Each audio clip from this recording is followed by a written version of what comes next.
Beyond the buzzer, inside the game, this is Sports IQ with Larry Smith.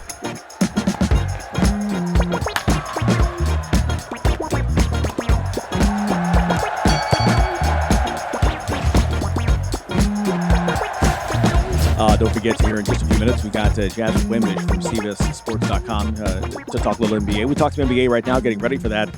Big moment last night for the Golden State Warriors as Jimmy Butler tears his ACL, season over. And really, when you think about it, probably the window, the Warriors had an outside shot at contending for another crown here as they're trying to get one more in the Steph Curry era. That probably is not going to happen now.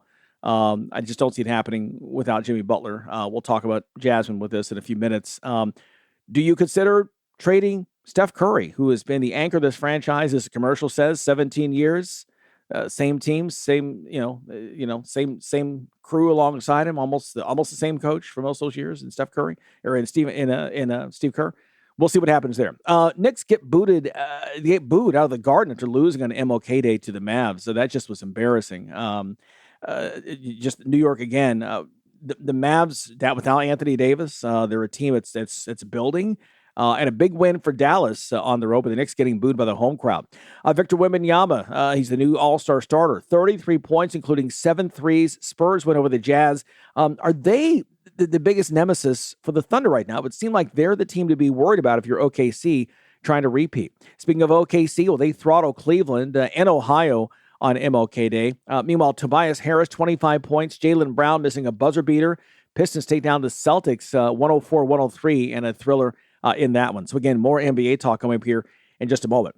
Back to the NFL right now, as we talked about with Buffalo canning their coach, 10 openings in the NFL. So almost a third of the teams will open the 2026 season with new coaching staffs. One of those is in Miami. They steal away the Packers defensive coordinator, Jeff Hafley, as their new head coach for the Dolphins as he goes down to Miami and tries to figure out the mess that is the Dolphins. Meanwhile, over the weekend, we didn't get to it on Monday, but so Saleh in place, Hafley in place, and also Kevin Stefanski, the former Cleveland Browns coach, going to Atlanta. And boy, some Falcon fans lighting up social media. They're not happy about this, kind of saying he mishandled Shedeur Sanders and he didn't win, which, look, nobody wins in Cleveland. There is a connection here. He and new president of football operations, Matt Ryan, both have Philadelphia ties. Ryan reportedly interviewing 9 different candidates and deciding Saturday night at a dinner I love the write-up that the Falcons site did at Arthur Blank's house. Folks, I've not been to Arthur Blank's house. I've driven past it right there. It's right down from the governor's mansion. It's not a house. It's an estate. With the grounds and everything. I mean, it's what you'd expect a billionaire NFL owner to have. It was at Arthur Blank's estate. They had dinner, and afterwards, I guess they made the offer. 5-year deal. Raheem Morris also got 5 years, so that doesn't matter. It's a Curt Cignetti error. You don't always get 5 years to turn things around. He'll be formally introduced next Tuesday on the 27th with Ryan and with Arthur Blank. But remember, he's got the church curse to overcome. We've talked about this before in Atlanta. When they built Mercedes-Benz Stadium, they made arrangements to buy the property and relocate 2 established old churches right there just west of downtown. And when they tore those down, there were some people saying, oh, you're going to have a curse. They tore down a church. They built Olympic Stadium, which became Turner Field, and the Braves never won there. Well, the church curse may be real. In year 1 of Mercedes-Benz Stadium, they did go 10-6, made the playoffs, but since then, 8 straight losing seasons. They've had 4 different starting quarterbacks the last 4 years. It's a mess right now. It's a gorgeous facility. It's a beautiful stadium, but you ain't winning. So can Kevin Stefanski do it? He gets 5 years, 2 years to see if he can make it happen. All right, quick timeout right now. Jasmine Wimbish with CBS Sports joins us next right here on the Sports IQ. As we talked at the top of the show, that it's a new world right now in college sports in terms of when you talk about those teams considered elite, those coaches considered elite. College basketball is one too. That right now it is wide open. We've talked about 7 coaches have won national titles, 7 active coaches. Greg Gard, not one of those, but boy, you look at what Wisconsin has done, and usually when you lose a legend, there's a drop-off, right? And there just wasn't at Wisconsin. Bo Ryan out a few years ago. Greg Gard has come in and has them right there. Currently, as we sit right now, going into the evening, 5-2 right now as they head into a game at Penn State. Matt LePay is the voice of the Wisconsin Badgers. Joins us once again. Matt, good to see you. Good to see you guys. Tell us about this Badger team right now. Is this the Badger team we saw that got run by 30 last month against Nebraska, or the team that just beat Michigan at their place and knocked off the ranks of the unbeaten? Yeah, hopefully the latter, as we were talking off here, and Greg Gardner's mentioned this with his team. Their best is really good and has demonstrated it can play with anybody. Its worst is really bad, and it could lose to anybody and lose by a lot. And that's happened a couple of times with these guys going out to play BYU in Salt Lake City. That game got away from them. The Nebraska game, as you mentioned, Nebraska's really good. BYU's really good. This is a program, Larry, that is going to shoot a lot of threes and shots at the rim. And they've been a little erratic with the three-point shooting. Michigan, they were terrific. They've had halves of games where they've been terrific. But that's the philosophy now. It's a little faster pace than what Wisconsin fans have been used to for the last 30-plus years. But they've done a great job, I think, of figuring out the portal. They've had some big hits there with A.J. Storr a couple of years ago, John Tonje last year. Nick Boyd is on a pretty good little heater right now for Wisconsin. But, kudos to Gard, because as you said, it's hard to follow the legend. Mm-hmm. Greg worked with Bo Ryan for years and years, and Gard has a couple of Big Ten championships on his resume. They're just trying to get to that. Obviously, we all know how it works. You want to get to that second weekend, at least, of the NCAA tournament. They haven't been there since 2017.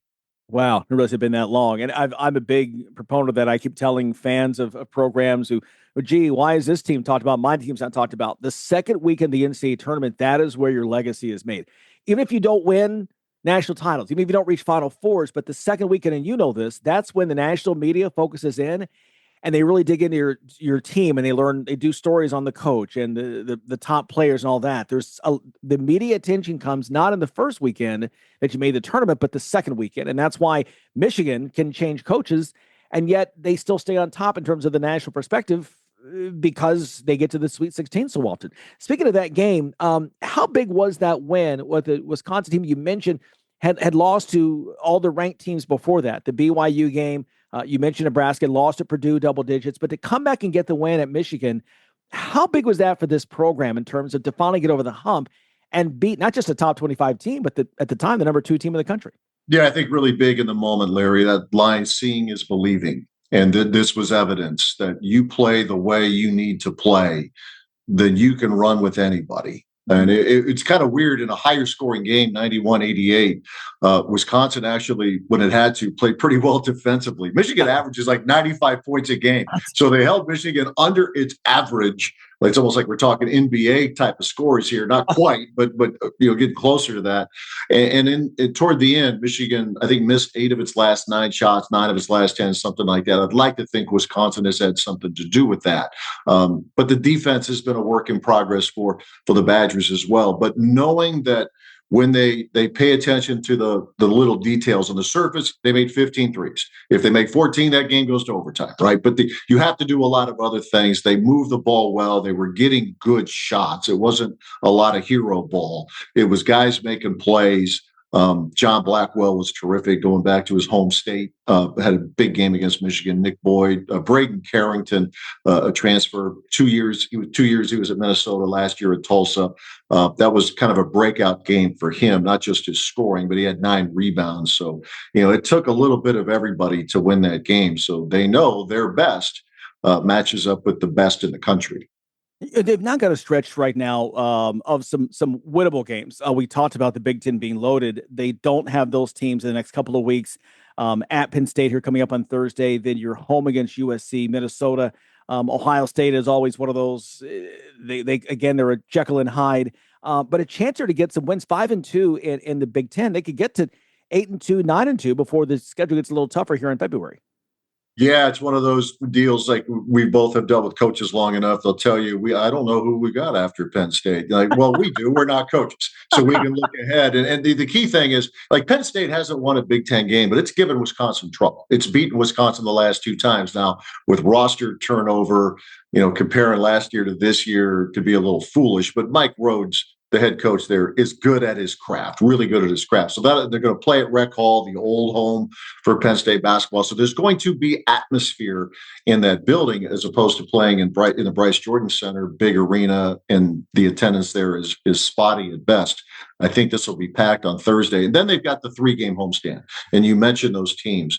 The kind of games that if Wisconsin plays well, it should have a chance to win any or all of those games. Now, the Minnesota game, they just played them last week. It was a buzzer beater. Wisconsin needed to beat the Gophers. So there's always that border rival component to it. But in February, the Badgers are home just twice. They'll go to Bloomington, which I'm sure they're still going to be buzzing about their football team, even though it'd be a few weeks later when the Badgers go down there. They go to Illinois, they go to Ohio State, they've got the Pacific Northwest trip. So that's going to be a very challenging month, just the number of games away from home. But I still think we'll see in the ups and downs of a season. But there's always stuff where they could be better, but I like the trend that they're on right now. Not just the obvious that they won 4 in a row, but how they've gone about it. They've shared the ball well. They're getting better at defensively. They're not what they need to be. They'll be the first to tell you that. But I think with 4 transfers, 4 freshmen, that's a little unusual to have that many newcomers for Wisconsin. It's taken a little longer than maybe what they're used to, but they're showing signs that they're starting to gel and figure out how they do things here.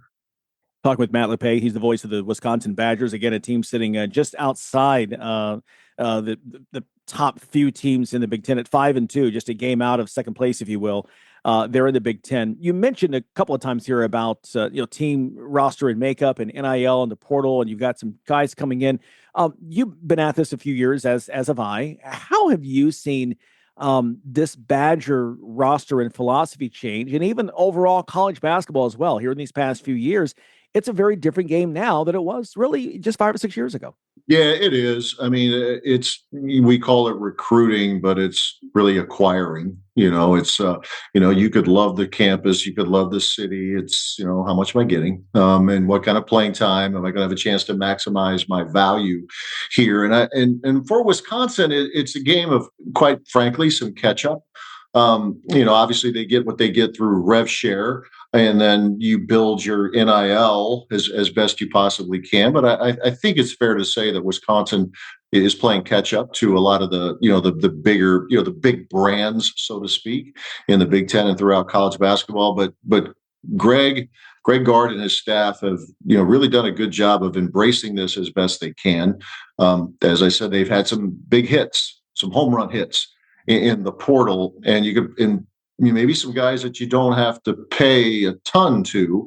An AJ Store a couple of years ago, after the previous season at St. John's, John Tanjay played briefly, and then an injury ended his season at Missouri. Had a nice run at Colorado State, but you could probably get him at under market value, so to speak. Maybe it's a little different story with Nick Boyd, but they have done a great job of identifying and evaluating the kind of players who could be really good fits at Wisconsin and have been able to produce. But at the same time, they've had the core players, which this year they have fewer of them. You have Nolan Winter, you have John Blackwell, Jack Janicki off the bench, the 3 guys who've been around and have played some regular minutes. But that's why maybe it's taken a little bit longer this season. But I don't know of many coaches, Larry, who love what's going on right now, but you have to adapt. If you want to have a chance, you have to adapt, and they've gone international with their recruiting, which a lot of other programs have done. So they have done the best they can with what they have in terms of resources of giving themselves the best chance to have a good year.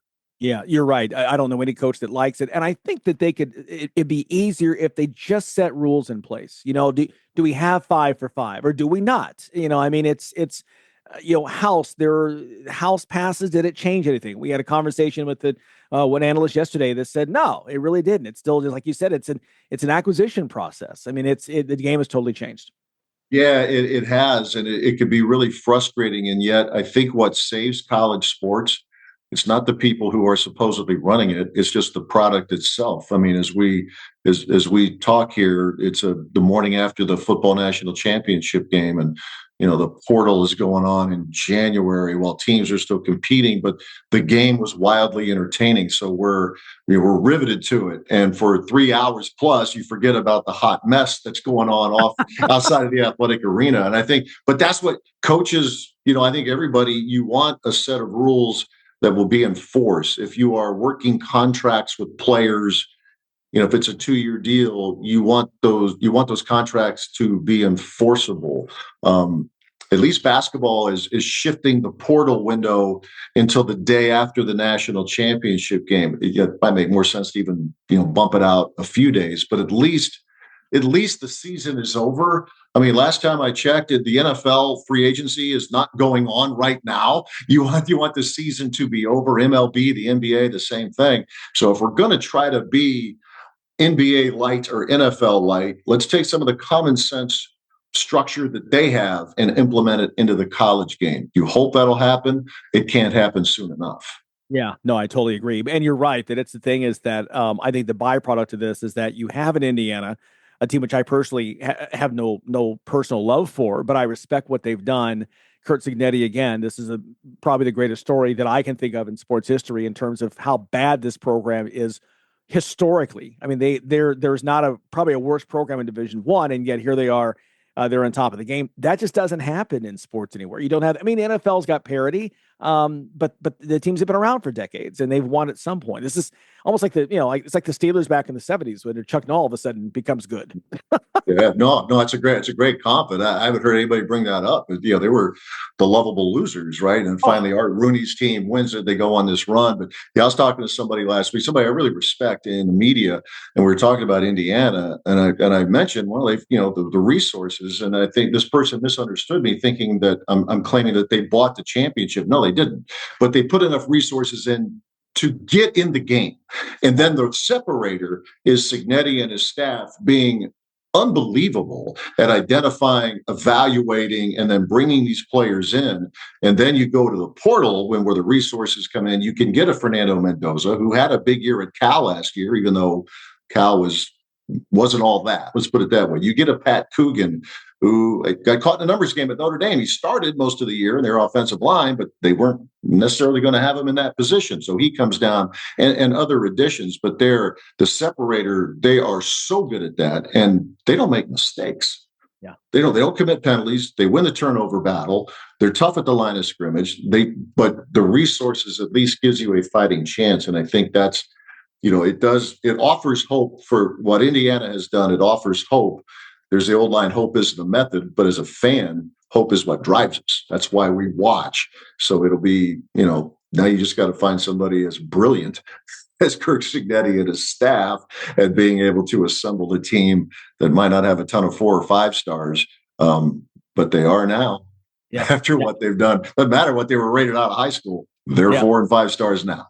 Yeah, I think he has changed the game. Like you said, the way not the coaching's one thing, but the culture, the evaluation, using NIL, using the portal, using the funds, that kind of thing. I mentioned at the top of the show that the South is dominated. I know we're not talking Wisconsin basketball, but very quickly get your thoughts because I respect your opinions. We've talked about this top of the show that the South has been so dominant that this is the first national football champion, not from the South, not Michigan or Ohio State, since Oklahoma back in 2000. And if you say Oklahoma's down the SEC, okay. Washington back in 1991. That's how rare this happens. Has the pendulum now officially changed? 3 straight Big Ten titles, a Heisman Trophy winner. Is it no longer the SEC? I mean, the Big Ten can make claim that right now they're the big dog on the porch. Well, the formula certainly is changing because one of the arguments that worked against, teams up in this neck of the woods is that geography works against you. Mm-hmm. You had Notre Dame in 1989 won the national championship.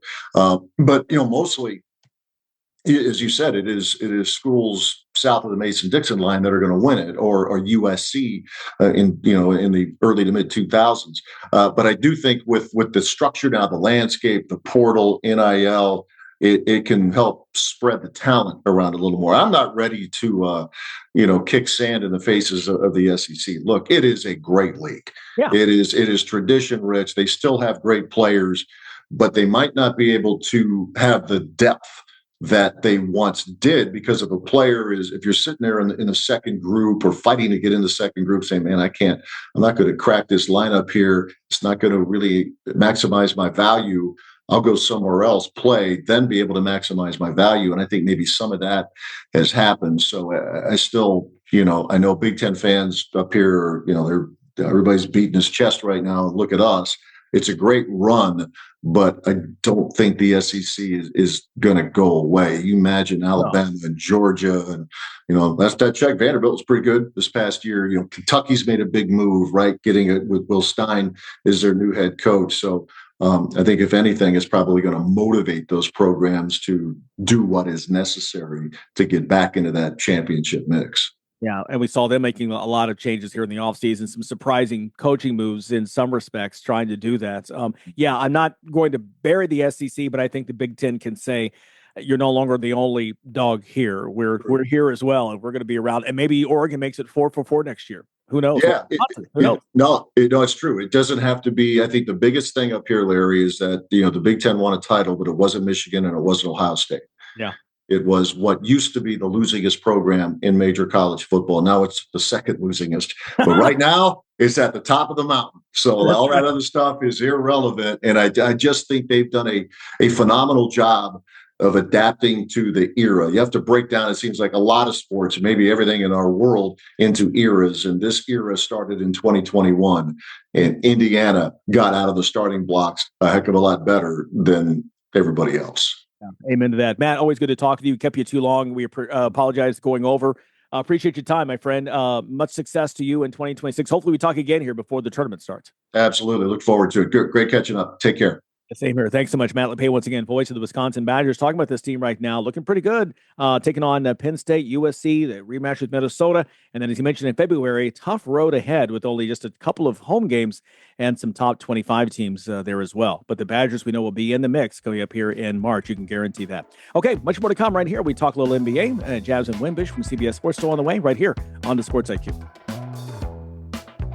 Are you tired of your website making your business look bad? Is your current web developer dropping the ball? Let's face it, if your website isn't making you money, it's broken. Let Neon Rain create a website that turns your visitors into customers. Neon Rain has worked with hundreds of businesses across North America, building custom websites and applications with modern designs that are easy to update and work well on mobile devices. They can do it for you too. What sets Neon Rain apart? They actually deliver on their promises. Call today for a free consultation. 303-957-3092. That's Neon Rain at 303-957-3092. Or visit them at neonrain.com.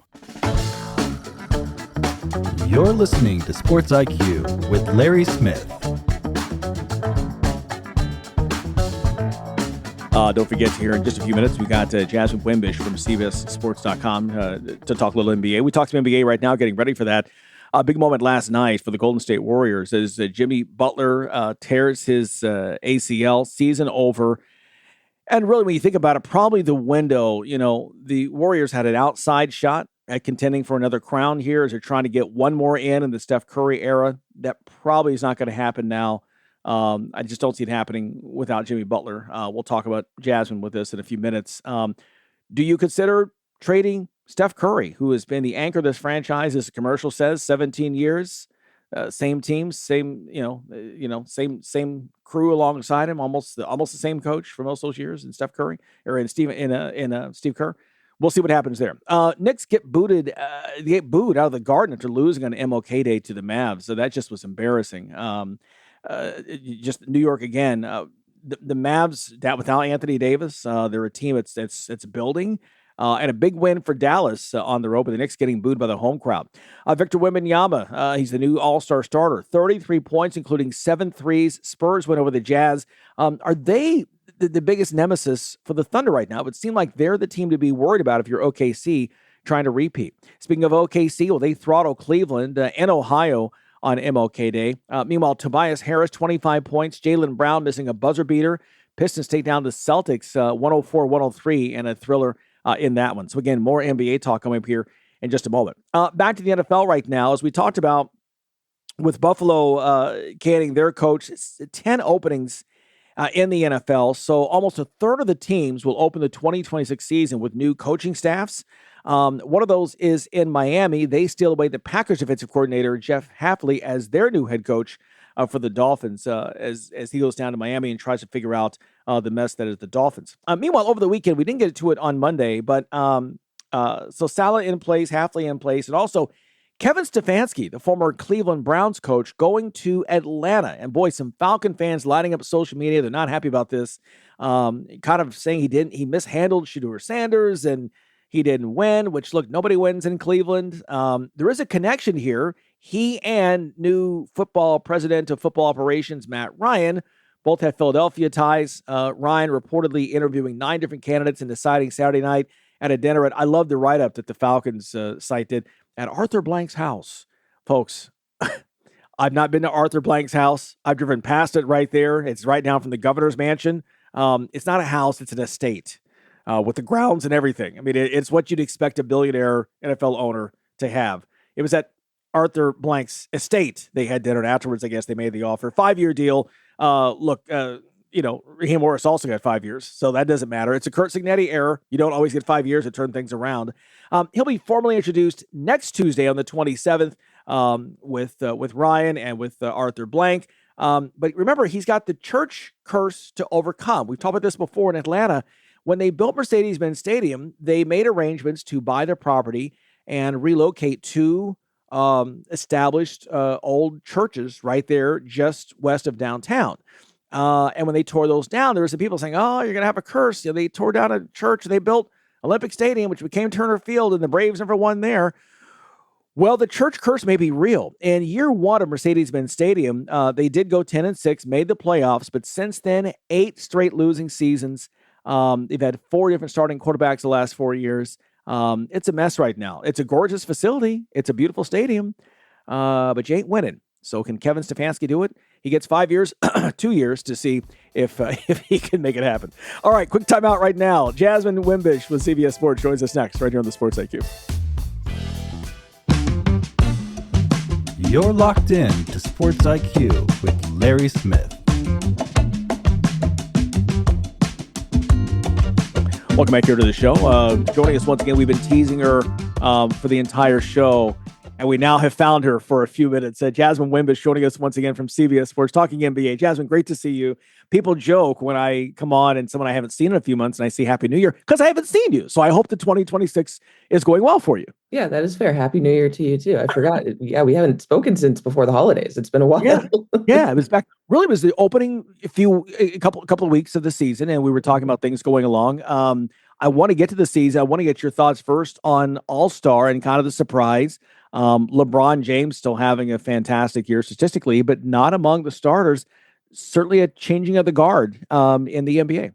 Yeah, it's really not surprising to me. I mean, he started off the season missing a bunch of games, and yeah, statistically he's having a good season, but the Western Conference is really loaded and there's a lot of guys having great seasons. So the conversation now becomes, especially is LeBron even making the All-Star team? It's really deep in the West, and I can see both ways. I don't think that the NBA gets through with, an All-Star game without LeBron, especially if this is going to be his last year.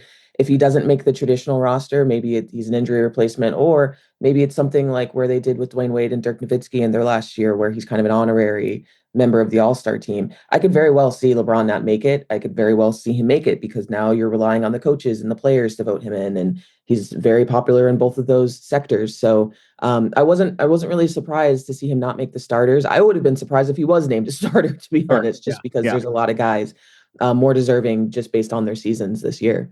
And it's funny, those names, when you look around, I mean, they're all kind of guys I can throw out a first name and you would know, Luka, Steph, SGA, Jokic, Wemby. I can say just that, and everyone listening who follows the NBA knows exactly who they are. Right. Not quite as much in the East, not saying there's not star power there, but, Cade Cunningham is not quite a one-name guy. Tyrese Maxey, not quite there. Jaylen Brown, obviously Jalen Brunson and Giannis. I love this, that you've got a mix of some older guys in terms of Curry and Giannis are older, but I love some of the new guys coming in and taking their spot. Yeah, I think, like you said, it's definitely a changing of guard. We're seeing this younger generation of players. Cade Cunningham specifically, I think in the Eastern Conference, the Detroit Pistons have just been tearing through the East, and they're really, if you're talking about championship contending tiers, they would be in that second tier of teams to challenge the Thunder for their championship this year. It's nice to see that. Everyone always says, "Oh, the NBA is in good hands. The NBA is in good hands." But it's really about the NBA being able to market these younger guys so that they are more well-known names to the general public. Because yeah, not a lot of people are going to know who Cade Cunningham is until he has a big playoff moment, and then that's a sustained success that he can have over several years. So it'll be interesting to see how the NBA markets some of these younger guys because for a while it was KD, it was Steph, it was LeBron. So now and Giannis then crept in there as well. So now it's going to be interesting to see who they end up putting on that pedestal. We've seen, Wemby could kind of take that throne. Anthony Edwards certainly there. Luka, especially now that he's in LA, you saw him get that major boost from the LA voters now that he's on the Lakers. So it's an exciting time to be an NBA fan for sure. Yeah, Luka, his first time as an All-Star as the Laker after the trade. I want to go back to Cade Cunningham and kind of shift into the Detroit Pistons and what they've done. You're right. Going into tonight, a 5.5 game lead over Boston, which, by the way, has played very well without Jason Tatum. But this Detroit team is one that they made the good start early on. But you're right. They've kind of found like almost another gear and have really turned it on here and have suddenly become, it's not Boston, not Cleveland. Right now, it's Detroit. Yeah. With the team. What are they doing so special right now that they figured out last year during that playoff run? Yeah, it's this defense. I mean, you look at this defense at any given point in the game, there's not really anyone that an opponent can kind of, zone in on and be like, that's their weak point. Aside from, when Duncan Robinson is out there on the floor, this is a Detroit team that is very sound defensively. It's just like Detroit teams of the past. They have a really hard-nosed defense, and that's what's winning them games. Their offense is something that when the playoffs come around, we're going to see because they're relying a lot on Cade to do everything. It reminds me of when Luka was on the Mavericks and his usage rate is through the roof and he's having to do a little bit of everything for this team to win. And maybe that's something that they addressed in the trade deadline. They don't shoot a lot of threes. That might be something that bites them in the butt once they get to the playoffs. But that defense has really been the reason that Detroit has been so successful so far. And, when you're playing in the Eastern Conference, there's a lot of teams you can beat up on. So, I think they're something like 21-6 against the Eastern Conference or something ridiculous. So that also plays a role as well. But, that Detroit defense is very sound. And I think that's going to be their calling card for the rest of the season. Their offense, they need some other guys to help Cade out. He's the only one averaging over 18 points a game. That's not going to get the job done in the playoffs, but it's good enough for the regular season. And they should certainly, secure the number one seed in the East because I don't see, like you said, Cleveland. Boston's been great. I don't know. And the Knicks have been awful recently. So they certainly, I don't think are going to jump into the number one position. Yeah, I want to talk about the Boston Celtics for a moment because the Celtics and the Pacers both in the playoffs losing their franchise players and respectively Jason Tatum and Tyrese Halliburton. I mean, the Pacers have been just horrible. They lose Turner to Milwaukee in the offseason. We knew they probably were not going to do much without him. Meanwhile, Boston, the same situation without Jason Tatum. They're right now the number 2. He's without Tatum. Yeah.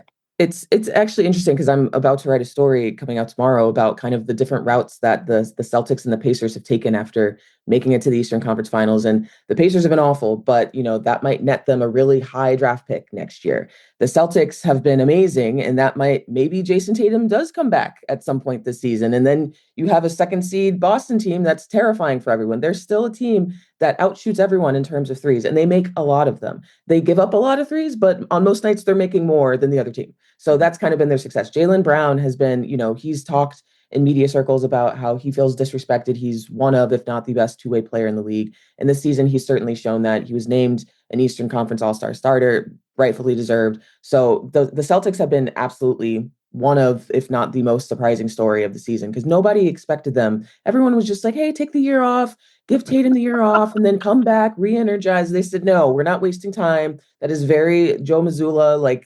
I'm not surprised that they've attacked this head on. So it's been interesting to see because if Tatum does come back in the playoffs, even if he doesn't, it'll be interesting to see just how far Jaylen Brown can carry the team by himself. Yeah. Absolutely. They're off to a great start here in the first half. I want to get on before we go to the West, the Knicks very quickly. You mentioned maybe Tibbs wasn't the problem in New York. What's going on with the Knicks? Yeah, it's interesting because again, I wrote a story the other day and it was talking about how the Knicks were 2-8 in the last 10 games. Now they're 2-9 in their last 11 games. And this interesting stat that I found is there's only been 6 NBA champions who have ever gone 2-8 at any point in the regular season. So if the Knicks' plan is to win an NBA championship, history is certainly not on their side to accomplish that. They might make the NBA finals, but only 6 teams have ever done that in the regular season and gone on to win a championship. And the last one was the Warriors in 2022. So, and that was a very special team. They have Steph Curry, the Knicks do not. Right. So, it's the defense. I mean, their offense is fine. Their offense is, top 3, top 2 in the league. This defense is atrocious. They don't stop anybody. You're watching game film on this team and there's no communication. They're slow on rotations. They're slow getting out to the corner. There's too many weak points in this defense. You've got Jalen Brunson, who's a liability. Karl Anthony Towns is a liability. They have a lot of really great individual defenders, Mikal Bridges, OG Anunoby, Josh Hart, but they don't have great team defense. And that's something that when the trade deadline comes around in a couple weeks, they need to address. Otherwise, this team is going to fall far short of expectations than people expect it to. Yet again. I mean, exactly. I'm not trying to bash New York, love the Knicks, but it's rinse and repeat. It feels like it's absolutely. It parentally. To the West now, OKC lost some games right now. It appears, or kryptonite, maybe the Spurs. They finally came out last week and got that win to kind of get the monkey off the back for the moment. Still the team to beat. But I think the losses to San Antonio were a good thing, that they're not going to just blow through this thing and just walk away with another title. And I think the other thing is you get the whole, trying to get the best regular season record in NBA history thing off your back. Once they piled up those 3 losses, it's like, okay, we don't even have to think, not that they ever were, but the outside attention around them was, oh, they're going to do it. They're going to do it. Now it's not even it's not even possible. So now you can actually focus on getting better. And the Spurs are probably their biggest competition in the Western Conference. Them, the Nuggets, I mean, the Timberwolves have been coming along pretty strong. So I think that, like you said, I think it was a good learning opportunity for them to see kind of where their weaknesses were, because I expect the Thunder and the Spurs to meet at some point in the playoffs, if that's in the Western Conference play or Western Conference championship, whatever. I think that the Thunder are going to be okay. And I get that, there was a lot of talk about, oh, they're really vulnerable, but this team isn't really that vulnerable. It's a long season. It's 82 games. There's going to be ups and downs. And, the Spurs kind of attack. The Spurs get up to competition. The thing with the Spurs is they also play down to competition. They beat the Thunder 3 times, and then they went and lost to like the Kings or something. So they're a young team. They were really excited to play them, and they have all the pieces to really upset the Thunder, but the Thunder are the sound team, and I'm not too concerned about them when the playoffs come. Yeah. Are you surprised at the Spurs right now, a first full year without Popovich? He was such a big part of that franchise for the past 3 decades, even before he took over as head coach in the late 90s. To have this kind of comeback now without him there calling the shots. Yeah, it speaks to really just how, sound and ingrained that Spurs organization is, even without Pop there. He created an environment and a culture that guys come into this team, and you hear guys who have left the Spurs and have said nothing but positive things about it. There's guys who, maybe don't like how they run things. It's a bit old school, whatever. But for the most part, this is a very old school run organization. They have their, way of doing things. And so as the years go on, that's not changed. And it's surprising, but it's also like, yeah, like you said, I completely forgot Greg Popovich, this is their first year without him there.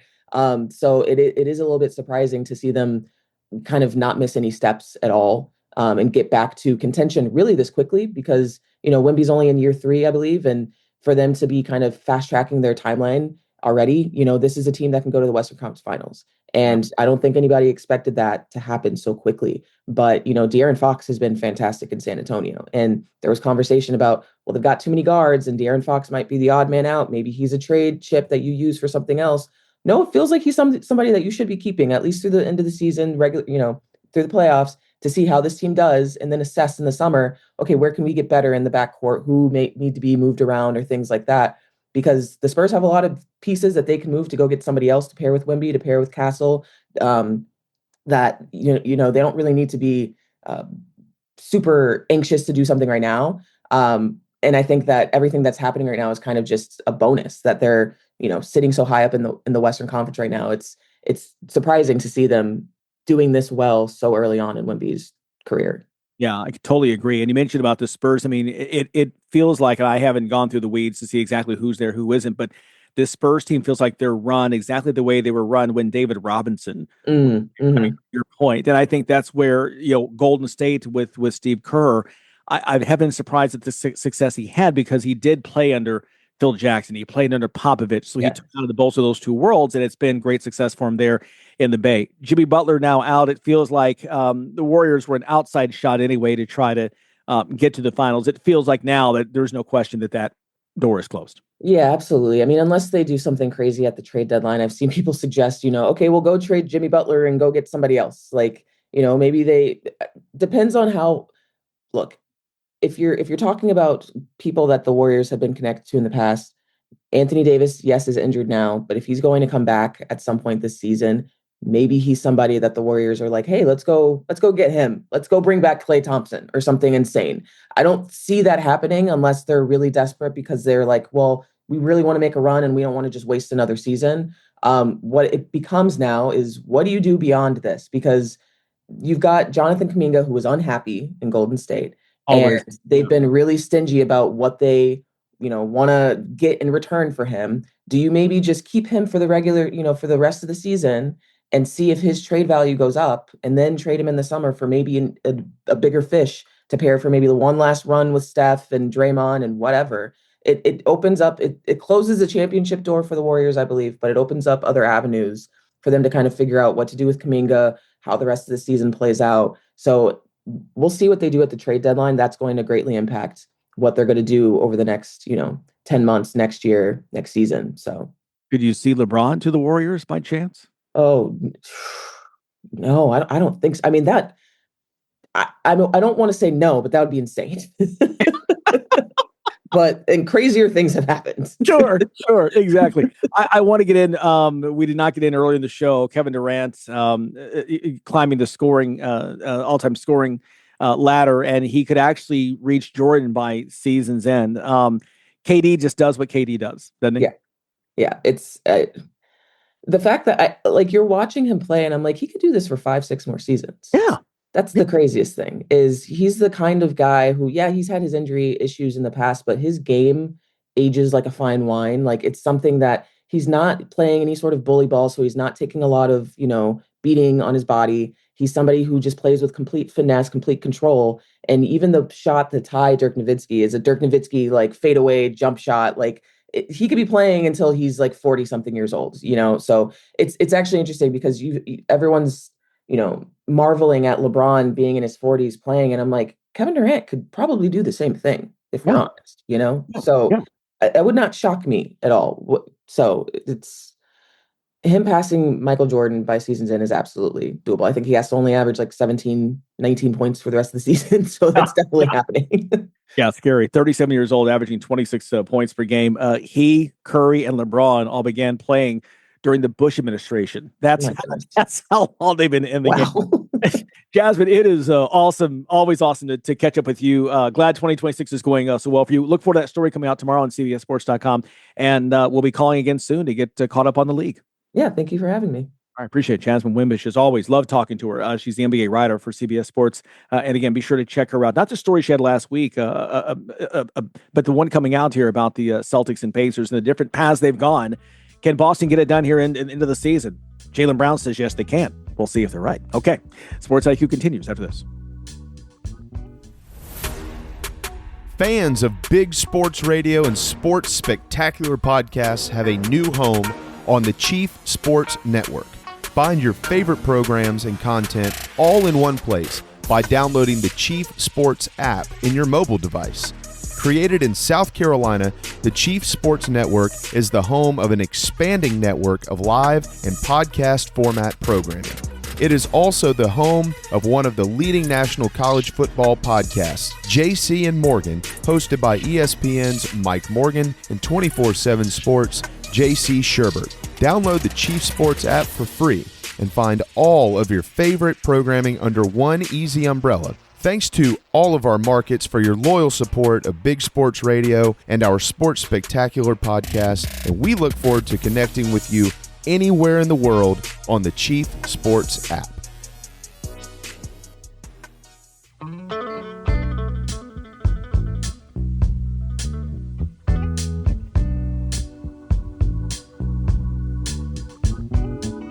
great guests here. And listen, we're not done. Producer Tony, and if you just joining the show, just to remind people that Tony and I go back 30 plus years. I began as an anchor at CNN Sports in December 93. And Tony was already there as a producer. And we talked about, again, he was one of the founding fathers, if you will, of the inside the NBA. He was a guy that made it go early on. So he and I mean, we get nerdy when it gets to research. And we get deep in the weeds sometimes. Tony, Indiana's done. They're the football champion. You and I were talking before the show about really how this could be just a seismic, as you put it, a seismic moment in college sports. And I want you to explain what you found. Yeah, so I went back and did some research, and I took the 1983 line of Miami beating Nebraska as the start of a seismic shift in college football. That was the seismic shift to me of football becoming the Southern hotbed, if you would. I know they're not in the SEC, but that Miami is in the South.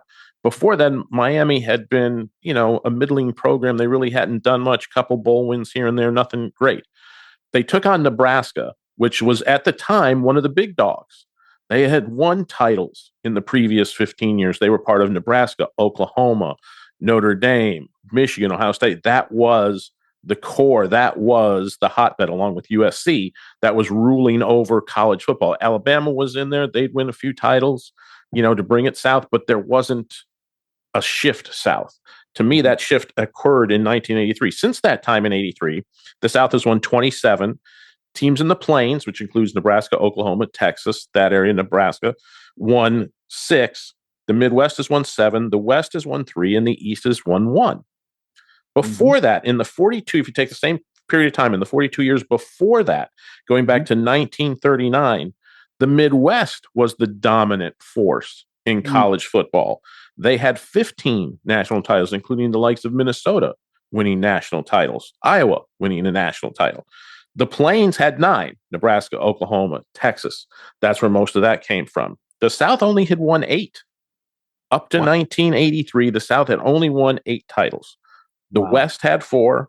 In the East, led by Army, winning a few titles in there, along with Penn State, Maryland had won 6. And Syracuse, part of the East, they won their 1 national title during that time frame. So you saw that the power resided in the Midwest, the Plains, and the East for a long time, for that 40-year stretch. Then it shifted, and it gone over to the South, with occasionally the Midwest kind of dipping in there every now and then, mostly Ohio State and Michigan. But I think we're at that time where we're at a divining. We've now got 3 Big Ten titleists in a row. Not that the South is going away, not that the SEC is going away. That's not what I'm saying. Oh, no. You're seeing a shift back where it was in times previous. And I hadn't thought of it in that context, but you're exactly right. That was a moment. I think also a moment of more a different type of offense, a different type of game with Howard Schnellenberger and what the Hurricanes did. We've talked before, Bernie Kosar, the redshirt freshman. I mean, you just, you were a veteran team, and you were, like you said, Penn State ruled and back in the Sugar Bowl, I mean, Georgia was the outlier when they shocked Penn State a few years before that. So it's, but yeah, you're exactly right. I think that's interesting. And I think it's interesting to tell, I think, again, because of the Curt Cignetti effect and what he's done in 2 years, I think that's the other piece of this in terms of just a Schnellenberger change in terms of his approach and that game winning. Now, college football, college sports, all of sports, trying to figure out how to find another Cignetti, how to win today, not in 5 years, not in 3 years, how to turn this thing around today. Yeah, and that was the difference. That Schnellenberger, being a coach kind of like a Cignetti, hadn't really heard much of him until 83. Then he became a household name because he changed how college football was played. Before then, it had been run, and run some more. And he made it more of a passing game, more of a throwing game. So he changed how the game on the field was played. Cignetti is changing how teams are built, how things are done off the field, how teams are put together, how you can cohesively work non-5 stars into a great team. So, and we'll see if it continues. You can only look at history through the lens, looking back, but we'll see what happens in a few years. Yeah, I think it's an interesting research. We appreciate the time you did to put that together. And it's something certainly to watch. Like you said, moving forward, where do we go from now? And we say again, we are not burying the SEC by far. That is not the case at all. What we're saying is that the Big Ten now has reclaimed its place at the table, its seat at the table, and they're a partner in this moving forward. Speaking of Friday, by the way, it appears the deadline for expansion in the college football playoff or staying at 12 teams. While we're discussing it, those are the two teams, the two men who are running it, the commissioners of the SEC and the Big Ten. It all comes back together. Watch the space. We'll see what happens in the future. All right, our moment of awe is up next. Everything is expensive right now. Gas, food, you name it. You're spending more, you are making the same or less money. So, what do? You rack up credit card debt. That's what you do. It's not your fault. It's the economy. And guess what? If you rack up too much credit card debt like some of us, you can't pay your bills. Then the credit card companies, as nice as they are, start hounding you for money. Then you start your downward spiral. A smart thing for you to do is to call the Zero Debt. They can help you consolidate all your credit card bills into one affordable payment. Millions of people have done it. It works to make you debt-free. Make this free call right now. It costs you nothing to learn more. 800-507-7293. 800-507-7293. 800-507-7293. That's 800-507-7293. Okay, time now for the moment of awe. And as we close out the college basketball season and focus now on basketball, how about the first ever 5-on-5 college basketball game? I love my trivia.